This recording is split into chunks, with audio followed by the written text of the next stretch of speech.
Hi friends, ఇది మన తెలుగు యువ రైతు మేనేజ్మెంట్లో సాగు చేస్తున్నటువంటి వేరొక ఆయిల్ ఫామ్ తోట. మీరు ఆయిల్ ఫామ్లో చాలా వరకు చూసే ఉంటారు. ప్రొడక్టివిటీ పరంగా దిగుబడి అధికంగా రావాలంటే ఫస్ట్ ఆఫ్ ఆల్ ఇక్కడ చూస్తున్నారు కదా ట్రంక్, ఈ మొదలు అనేది, ఈ మాను అనేది ఎంత దృఢంగా ఉంటే మొదటి 3 సంవత్సరాలు, అది కూడా మనకు ఈ ట్రంక్ అనేది కొంచెం చెట్టు పెరిగిన తర్వాత ఈ ట్రంక్ను పెంచాలంటే చాలా కష్టమైన పని. ఎందుకంటే ఈ చెట్టు ఒక్కసారి ట్రంక్ ఏర్పడిన తర్వాత పైకి ఎదుగుతున్న కొద్దీ ఎత్తుగా పెరుగుతానికి ప్రయత్నిస్తారు తప్ప ట్రంక్ పెరగడానికి అయితే అవకాశం ఉండదు. మొదటి 3 సంవత్సరాల్లో మనం ఇచ్చేటువంటి ట్రంక్ సైజ్ ఆధారంగా భవిష్యత్తులో ఇది ఎన్ని సంవత్సరాలు గాయబోతుంది, అలాగే దీని యొక్క గెల సైజ్ ఏ విధంగా రాబోతుంది, దాంతో పాటుగా దీని యొక్క ప్రొడక్టివిటీ ఏ విధంగా ఉంటుందన్న దాని మీద ఆధారపడి ఉంటుంది. కాబట్టి మొదటి దశలోనే మనం సాధ్యమైనంతగా ట్రంక్ అనేది పెంచుకోవడం ట్రై చేసుకోవాలి.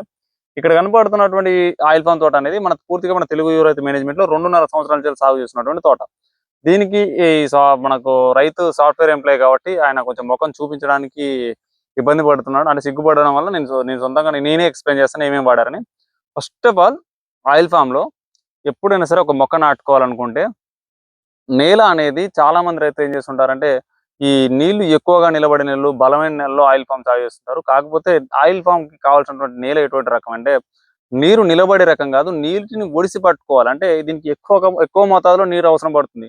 దాని అర్థం ఏంటంటే నీళ్లు, ఇప్పుడు మనకు నల్లరేగడి భూమిలో ఎక్కువ నీళ్లు ఉంటాయి, నీళ్ళు నిలబడితే పాది కట్టగానే వారం రోజులు పదులు ఉంటుంది కాదు. ఆ వాటర్ ని భూమి లోపల ఒడిసి పట్టుకునేటువంటి తత్వం ఎక్కువ ఏ నెలలో అయితే ఉంటుందో ఆ నెలలో మాత్రమే ఆయిల్ ఫామ్ అనేది ప్రొడక్టివిటీ ఎక్కువ రావడానికి అవకాశం ఉంటుంది. అది ఎలా ఉండాలంటే, ఆయిల్ ఫామ్ లో ప్రధానంగా నేల ఏ విధంగా ఉండాలంటే ఎంత వీలైతే అంత గుల్లబారినట్టుగా ఉండాలి. అందుకే చాలా మంది అగ్రికల్చర్ ఆఫీసర్లు వీళ్ళు వాళ్ళు ఏం చెప్తుంటారంటే గడ్డి మందులు ఎక్కువగా యూజ్ చేయకండి, మల్చర్స్ యూజ్ చేయండి అని చెప్తుంటారు. దానికి అర్థం ఏంటంటే నేలలో మైక్రోబియల్ యాక్టివిటీ ఎంత బాగుంటే ఈ ఆయిల్ ఫామ్ అనేది అంత బలంగా పెరుగుతుంది. ఇంకోటి ఏంటంటే ఈ ఆయిల్ ఫామ్ కు ఉన్నటువంటి అతి గొప్ప లక్షణం ఏంటంటే దీన్ని ఒక సెకండరీ మెటాబలైట్స్ వల్ల, అంటే ఇది ఉత్పన్నం చేసే గ్లూకోజ్ వల్ల ఎక్కువ మొత్తంలో మైక్రోబ్స్ అనేది పెరగడానికి, అలాగే మనకు మైక్రోబ్స్ ని ఎక్కువగా సాధేటువంటి మొక్క ఈ ఆయిల్ ఫామ్. ఈ ఆయిల్ ఫామ్ లో ఎప్పుడైతే మనం నేలను గుల్లబారేటట్టు చేసుకున్నామో అప్పుడు మనకు ప్రొడక్టివిటీ చాలా ఎక్కువగా వస్తుంది, గెలల సైజు చాలా ఎక్కువ వస్తుంది. అయితే ఆ టాపిక్ అంతా మాట్లాడుకునే ముందు ఈ తోటకి ఇటువంటి యాజమాన్యం చేసాం, ఇంత పెద్ద ట్రంక్ రావడానికి, ఇలా కాయల సైజు రావడానికి, మీరు ఆల్రెడీ నేను గతంలో 2-3 తోటల వీడియోస్ కూడా పెట్టాను. వాటి యొక్క ట్రంకులు కూడా మీరు చూడొచ్చు. ఇది రావడానికి మనం చేసినటువంటి యాజమాన్యం ఏంటంటే, మనకు చాలా మంది ఆయిల్ ఫామ్ రైతులు ఏం చేస్తున్నారంటే సంవత్సరానికి ఒక 2-3 కేజీల బోరాను, ఒక 4 కేజీల సింగిల్ సూపర్, 4-5 బస్తాల సింగిల్ సూపర్ ఫాస్ఫేట్, 2 బస్తాల డిఏపి, ఒక అర బస్తా ఎంఓపి వాడుతున్నారు కదా. మేము అలాంటి బస్తాల ఎరువులు అయితే దీనికి ఏం వాడలేదు. దీనికి మనం ముందు నుంచి కూడా చేసింది ఏంటంటే, ఫస్ట్ ఆఫ్ ఆల్ ఏ మొక్కైనా స్ట్రెంతీగా ఉండాలంటే కాల్షియం మరియు ఫాస్ఫరస్ రేషియో అనేది సరిగ్గా ఉండాలి.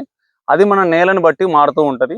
ఇన్ కేస్ మన దగ్గర సాయిల్ రిపోర్ట్ లేనట్లయితే మనం ర్యాండమ్ గా దాన్ని స్లరీతో బ్రేక్ ఈవెన్ చేస్తుంటాం. అంటే ఇప్పుడు మనకు స్లరీ అనేది రెగ్యులర్ గా వాడడం వల్ల మనం ఇచ్చే తెలుగు వివరైతే వాళ్ళు ఇచ్చేటువంటి స్లరీలో ఎన్నో రకాలైనటువంటి మైక్రోబ్స్ ఉంటాయి. ఈ నేల యొక్క జీవావరణ వ్యవస్థని స్టేబుల్ చేస్తుంటాయి. ఈ స్లరీ అనేది ఎక్కువగా వాడడం వల్ల first of all oil palm లో నేల గుల్లబారుతుంది, రూట్ ఎస్టాబ్లిషన్ బాగుంటుంది. దాంతో పాటుగా మొక్క వాటర్ ని హోల్డ్ చేసి పట్టుకున్నటువంటి సామర్థ్యం పెరుగుతుంది. దాంతో పాటు మనకు ఇందులో వచ్చేటువంటి అతిపెద్ద సమస్య రైనోసర్ బీటిల్ ఒకటి, జ్ఞానోడర్మా ఒకటి. ఈ రైనోసర్ బీటిల్కి మాత్రం నేను ఖచ్చితంగా కెమికల్ రికమెండ్ చేస్తాను. మనం మెటారైజర్ బ్యాక్టీరియా ఇస్తున్నప్పటికీ కూడా శాశ్వతమైన వాతావరణం కంట్రోల్ చేయనప్పుడు దీన్ని మనం అంత సింపుల్ గా కంట్రోల్ చేయలేం. కాబట్టి 100% నేనైతే లాంబ్డా సైలోత్రిన్ మొగిలో పోసుకోమని చెప్తాను. ఇన్ కేస్ ఫ్రూటింగ్ గెల సైజ్ లో ఉంది, గెల సైజ్ లో లాంబ్డా సైలోత్రిన్ వాడడం వల్ల డ్యామేజ్ అవుతుంది, ఆ టైంలో మనం ఇచ్చేటువంటి మెటారైజం వాడుకోవచ్చు. మెటారైజం వాడుకుంటే కొంతవరకు అయితే పూర్తి స్థాయిలో అని చెప్పను, కానీ మెటారైజం ఇచ్చిన కొంతవరకు ఈ రైనోసర్ బీటిల్ని అయితే ఖచ్చితంగా కంట్రోల్ చేయొచ్చు. రెండోది వచ్చేసి మనకు జ్ఞానోడర్మా. ఈ జ్ఞానోడర్మా రాకుండా మనం ఇచ్చేటువంటి విల్ట్ కల్చర్ అనేది 100% కంట్రోల్ చేస్తుంది.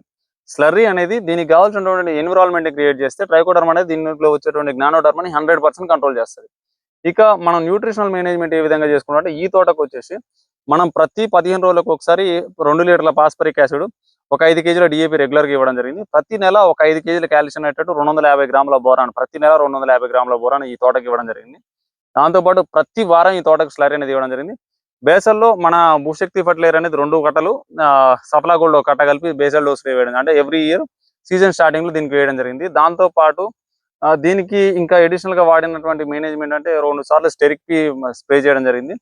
దాంతో పాటు ఫ్రూటింగ్ రావడానికి ముందు అమోనియా సల్ఫేట్ ఒక 20 కేజీ 2 సార్లు 10 కేజీలు 10 కేజీలు సాయిల్ అప్లికేషన్ వాడడం జరిగింది. దీనికి ఇప్పటివరకు అయితే పొటాష్ అయితే 0 ఏం వాడలేదు. 0.050 కానీ 0.52 కానీ ఇట్లాంటి వాటర్ సాలబుల్స్ కానీ లేదంటే కట్టలు కానీ ఏం వాడలేదు. అగ్రికల్చర్ లైమ్ మాత్రం ఆ మధ్యలో ఒకసారి అగ్రికల్చర్ లైమ్ అనేది ఎకరానికి 10 కేజీలు ఒకసారి, 10 కేజీలు ఒకసారి ఈ సున్నం అనేది 2 సార్లు పోయించడం జరిగింది, డ్రెంచింగ్ చేయించడం జరిగింది. ఇప్పటి వరకు దీనికి వాడినటువంటి మేనేజ్మెంట్ ఇదే. రోజు 2 గంటలు మాత్రమే మనకు స్ప్రింక్లర్ అనేది నడిపించడం జరుగుతుంది. వాటర్ హోల్డింగ్ కెపాసిటీ చాలా అద్భుతంగా ఉంటుంది కాబట్టి మొక్క అనేది స్టేబుల్ గా ఉంటుంది. ఈ సాయిల్ యొక్క స్ట్రక్చర్ నాకు తెలుసు కాబట్టి దాని దగ్గర మేనేజ్మెంట్ ఇవ్వడం జరిగింది. మామూలుగా ప్రతి రైతుకు ఇది వాడుకోవాలని లేదు, ఖచ్చితంగా ప్రతి రైతుకు మారుతూ ఉంటుంది. కొంతమంది రైతులకు నేల వదులుగా లేకుండా చాలా కాంపాక్టెడ్ ఉన్నప్పుడు విల్ట్ కల్చర్ ఒక 2 సార్లు ఎక్కువ వాడుకోవాల్సి ఉంటుంది. లేదు నేలలో సత్వం అనేది లేదు, రెడ్ సాయిల్స్ ఉన్నాయి, భూమిలో కొలాయిడ్స్ అనేది సరిగ్గా లేవు, ఆ నేల పోషకాలను పట్టుకునేటువంటి తత్వాన్ని కోల్పోతుంది లేదు అనుకున్నప్పుడు 100% మనం ఈ సఫలా గోల్డ్ 2 సార్లు వాడుకోవాల్సి ఉంటుంది. దాంతోపాటు కంపోస్ట్ అనేది వాడుకోవాల్సి ఉంటుంది. ఇలా నేల యొక్క తత్వాన్ని బట్టి మారుతుంటుంది. కాకపోతే ఎండ్ ఆఫ్ ది డే ఏంటంటే ఆయిల్ ఫామ్ లో ప్రధానంగా కావాల్సిందంటే వాటర్ హోల్డింగ్ కెపాసిటీ బాగుండాలి. దాంతోపాటు రూట్ ఎస్టాబ్లిషన్ కి భూమి అనేది వదులుగా ఉండాలి. నేలకు ఆక్సిజన్ అనేది చాలా ఎక్కువగా ఉండాలి. ఎప్పుడైనా సరే ఆయిల్ ఫామ్ లో సాయిల్ యొక్క ఈహెచ్ రిలాక్స్ పొటెన్షియల్ అనేది కంటిన్యూ అయితే మాత్రం ఆయిల్ ఫామ్ లో ఖచ్చితంగా తిరుగుండదు. ఇక్కడ దీనికి ఆల్మోస్ట్ ఆల్ ఇది 2 ఎకరాలు. ఈ 2 ఎకరాల పేరు మీద మనకు 3 కటింగ్లలో ఫస్ట్ టన్ను దిగింది, తర్వాత 2.5 టన్నులు, తర్వాత 2.5 టన్నులు, మొత్తం 6 టన్నుల కాయ అనేది తెంపడం జరిగింది. ఇది మొదటి సంవత్సరం, ఇది 3వ సంవత్సరం. ఇది కూడా 3 సంవత్సరాల్లో 6 టన్నుల ప్రొడక్ట్ ఉంది. ఇంకా ఈ చెట్టుకి అయితే నేను లెక్క పెడితే 16 గెలలు ఉన్నాయి. ఆల్మోస్ట్ ఇంకొక 3 టన్నుల వరకు అయితే రావచ్చు. ఎక్కడ కూడా మీకు లీఫ్ డ్యామేజ్ కానీ ఎటువంటి డ్యామేజ్ అయితే లేదు. ఎప్పుడైనా ఆయిల్ ఫామ్ లో మనం స్ప్రేయింగ్ చేసుకోలేం కాబట్టి ఖచ్చితంగా పాటించాల్సింది ఏంటంటే న్యూట్రిషన్ షెడ్యూల్. ఆల్రెడీ పెద్ద తోటలు కూడా ఉన్నాయి సత్తనపల్లి ఏరియాలో, మనం వాటిని కూడా ఖచ్చితంగా విజిట్ చేసి మీకు వీడియో చేస్తాను. ఆయిల్ ఫామ్ లో ఎవరైనా హైయెస్ట్ ప్రొడక్టివిటీ తీయాలనుకుంటే ఖచ్చితంగా మీతో తెలుగు యువరైతు టీం ఉంటుంది. మీరు ఎన్ని రకాలైనటువంటి మామూలుగా బయోకల్చర్స్ వాడినా కూడా మనం అందించేటువంటి తెలుగు యువరైతు స్లర్రీతో అయితే ఖచ్చితంగా పోటీ పడదు. ఈ స్లర్రీ యొక్క మెయిన్ కాన్సెప్ట్ ఏంటంటే సాయిల్ లో ఉన్నటువంటి ఫుడ్ వెబ్ ని కంటిన్యూ చేయడం.